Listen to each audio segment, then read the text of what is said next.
بسم الله الرحمن الرحيم تبارك الذي بيده الملك وهو على كل شيء قدير الذي خلق الموت والحياة ليبلوكم أيكم أحسن عملا وهو العزيز الغفور الذي خلق 7 سماوات طباقا ما ترى في خلق الرحمن من تفاوت فارجع البصر هل ترى من فطور ثم ارجع البصر كرتين ينقلب إليك البصر خاسئا وهو حسير ولقد زينا السماء الدنيا بمصابيح وجعلناها رجوما للشياطين وأعتدنا لهم عذاب السعير وللذين كفروا بربهم عذاب جهنم وبئس المصير إذا ألقوا فيها سمعوا لها شهيقا وهي تفور تكاد تميز من الغيظ كلما ألقي فيها فوج سألهم خزنتها ألم يأتكم نذير قالوا بلى قد جاءنا نذير فكذبنا وقلنا ما نزل الله من شيء إن أنتم إلا في ضلال كبير وقالوا لو كنا نسمع أو نعقل ما كنا في أصحاب السعير فاعترفوا بذنبهم فسحقا لأصحاب السعير إن الذين يخشون ربهم بالغيب لهم مغفرة وأجر كبير وأسروا قولكم أو اجهروا به إنه عليم بذات الصدور ألا يعلم من خلق وهو اللطيف الخبير هو الذي جعل لكم الأرض ذلولا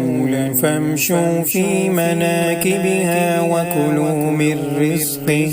وإليه النشور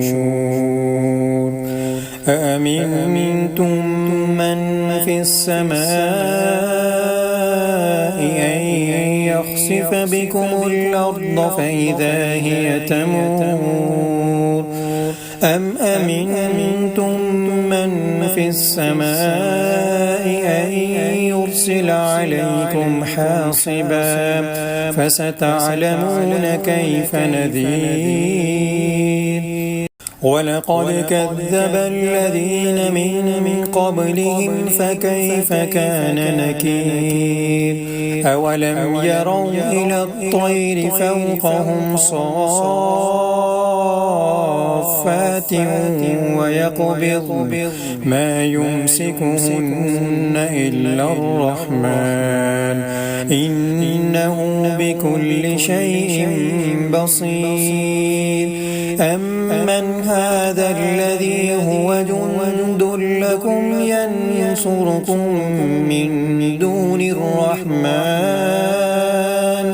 إن الكافرون إلا في غرور أمن هذا الذي يرزقكم إن أمسك رزقه بل لجوا في عتو ونفور أفمن يمشي مكبا على وجهه أهدى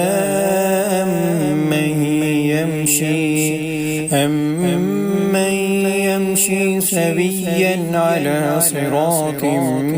مستقيم. قل هو الذي أنشأكم وجعل لكم السمع والأبصار والأفئدة قليلا ما تشكرون. قل هو الذي ذرأكم في الأرض وإليه تحشرون. ويقولون متى هذا الوعد إن كنتم صادقين. قل إنما العلم عند الله وإنما أنا نذير مبين. فلما رأوه زلفة سيئت وجوه الذين كفروا وقيل هذا الذي كنتم به تدعون. أرأيتم إن أهلكني الله ومن معي أو رحمنا فمن يجير الكافرين من عذاب أليم. قل هو الرحمن آمنا به وعليه توكلنا فستعلمون من هو في ضلال مبين. قل أرأيتم إن أصبح ماؤكم غورا فمن يأتيكم بماء معين. صدق الله العظيم.